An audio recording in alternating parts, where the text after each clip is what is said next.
Notre prochain invité, vous allez le voir peut-être plus régulièrement à notre écran au cours des prochaines semaines, voire des prochains mois, parce que c'est le nouveau président de la Chambre de commerce et industrie de la MRC de Montmagny, Jean-François Ritt. Bonjour. Bonjour, Michel. Comment ça va? Ça va très bien. Bon, vous cherchiez de l'ouvrage? Moi, oui. Il me restait un petit créneau, là. Ça fait quand même un certain temps là, que vous êtes impliqué au conseil d'administration de la Chambre de commerce. Oui, tout à fait. Ça fait 4 ans que je suis sur le conseil d'administration, vice-président depuis l'année dernière.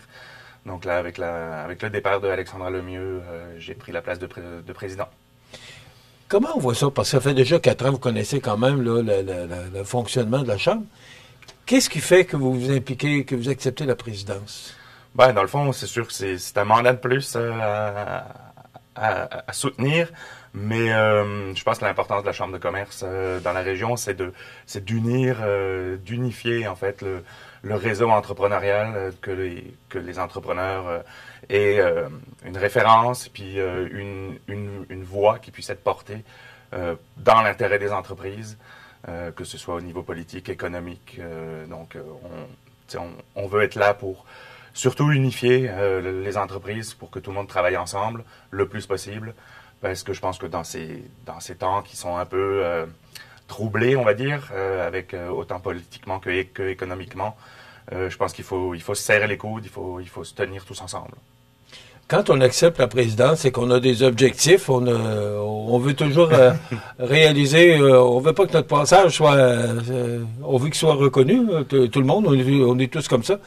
Vous voyez ça comment, la présidence? C'est quoi vos objectifs pour la prochaine année? Parce que c'est 2 ans?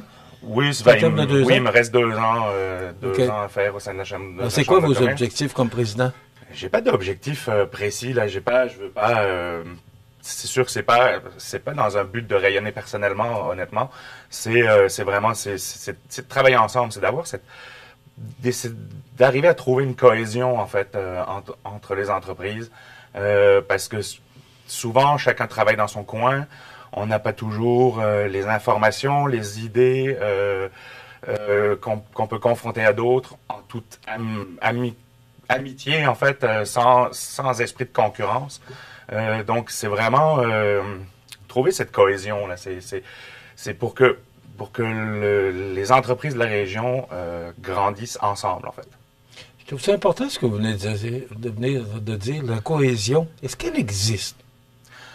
Ben, des fois, on a un peu de mal à la trouver, je pense. Pourquoi, Jean-François?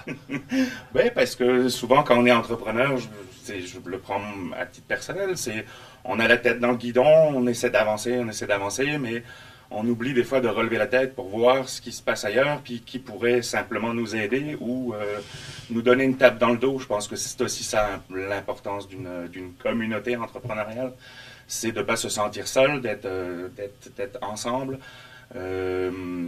Puis ça, je pense qu'avec la vitesse des changements de notre réalité, du travail que chaque entrepreneur a à faire, dans le fond, parce qu'on sait qu'un entrepreneur, ça travaille quand même beaucoup et ça fait beaucoup d'heures. Donc des fois, on oublie peut-être de relever la tête, puis à la Chambre de commerce, avec les événements, les informations qu'on peut avoir, les rencontres qu'on peut avoir avec les entrepreneurs, je pense que ça permet de sortir un peu la tête de l'eau, puis de voir un peu ce que font les autres, puis l'aide qu'on peut trouver, en fait. Il y a la synergie aussi qui n'existait pas auparavant, que l'on voit maintenant en toutes les chambres de commerce. Ce n'est plus une compétition entre la chambre de commerce, mais plus les chambres de commerce sont beaucoup plus unifiées qu'elles étaient. Est-ce que c'est ce que vous avez senti depuis 4 ans? Oui, effectivement. C'est sûr que on essaie au maximum d'avoir des collaborations avec d'autres, que ce soit d'autres chambres de commerce comme Kamouraska-Lillet ou le Grand Lévis, ou également le CAE Montmagny-Lillet, ou ce genre d'autres organismes qui vont nous permettre d'avoir plus de synergie, effectivement. Maintenant, avec ce qui se passe du côté de nos voisins américains, là, comment vous voyez ça? Parce que vous allez être impliqué, vous serez impliqué au cours des 2 prochaines années, là, peut-être plus intensivement, parce que ça va être difficile. Même d'ailleurs, on parle d'un lundi noir aujourd'hui, là, par rapport à ce qui se passe sur la planète, là, parce que les tarifs douaniers affectent la planète. Comment vous voyez ça, ce qui se passe actuellement avec les voisins américains? Est-ce que vous pensez que notre région va être affectée par ça? Oui, c'est sûr qu'il y aura des entreprises qui vont être affectées. Toutes les entreprises qui font de l'exportation aux États-Unis, qui font du commerce avec les États-Unis. On peut penser à Bois d'Aquam, par exemple, à Saint-Just-de-Bretonnière, je parlais justement l'autre jour à une personne de Bois d'Aquam qui ont leur marché, c'est 55% de leur production qui va aux États-Unis. Donc, c'est sûr qu'ils vont être affectés. D'autres entreprises également qui travaillent avec les États-Unis. Du fait des contre-tarifs qui risquent d'être appliqués, qui vont être appliqués, c'est sûr que des fournitures que les entreprises vont acheter aux États-Unis vont être affectées également. C'est sûr qu'il faut, moi je pense qu'il faut se poser un peu, pas trop être émotif par rapport à tout ça, puis voir un peu des plans B. Peut-être se tourner vers d'autres pays, vers l'interrégionalité aussi, entre le commerce entre les provinces qui va être allégé un peu au niveau des restrictions puis des lois puis des normes. Donc on a d'autres cartes à jouer, je pense. Mais moi je pense que l'essentiel c'est surtout de pas s'énerver trop, en fait, pas paniquer, puis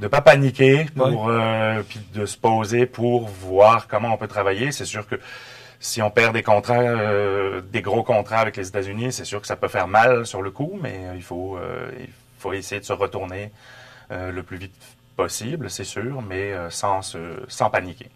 Vous êtes propriétaire du domaine RIT. Oui. Alors, ça m'amène à vous poser la question.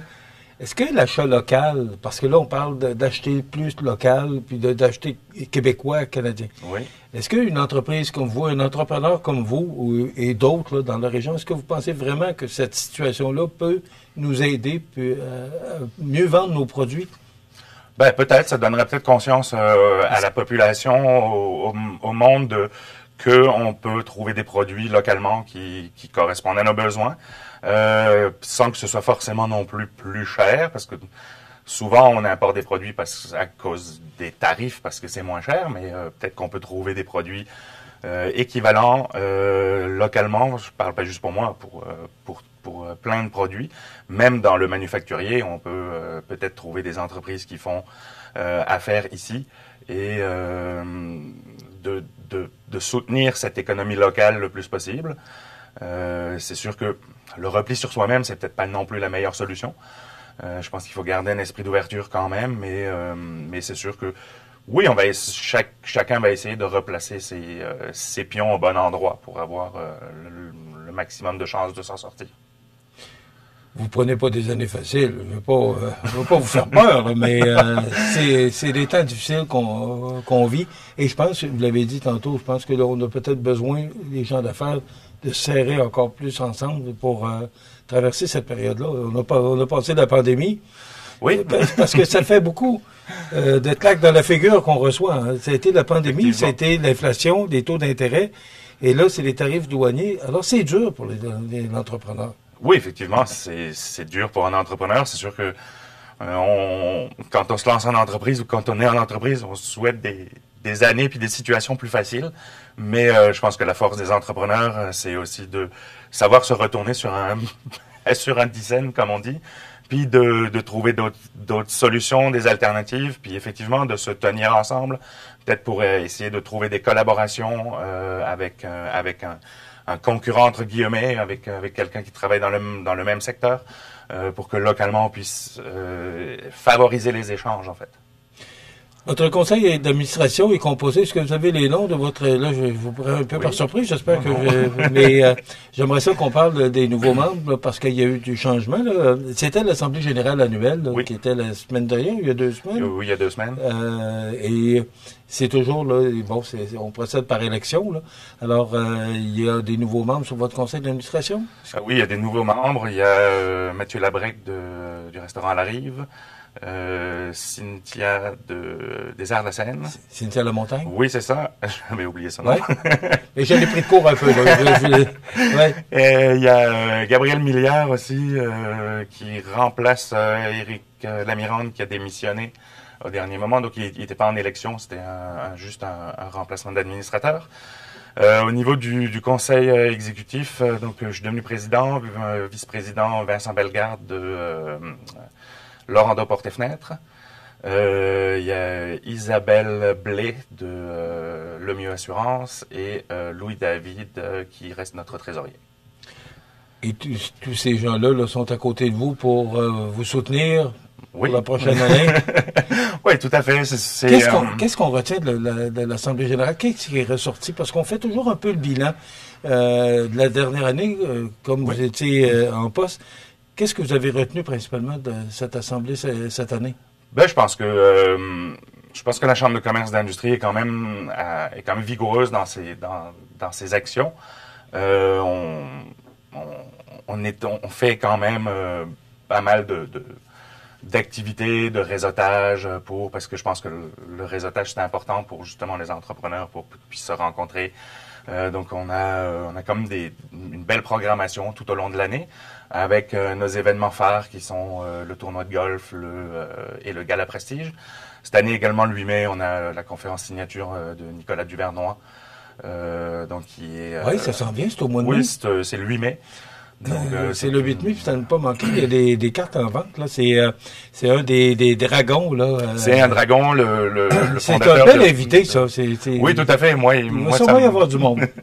Moi, ça me plaît beaucoup. J'ai déjà eu la chance de le voir en conférence. C'est un conférencier naturel, quelqu'un qui parle extrêmement bien, qui a une belle présence. Donc oui, ça va certainement être très intéressant de le voir. En plus, là, il va parler plus de la santé mentale. Comme entrepreneur, de l'importance de pas justement garder la tête dans le guidon tout le temps, de relever la tête de temps en temps pour prendre une respiration en fait.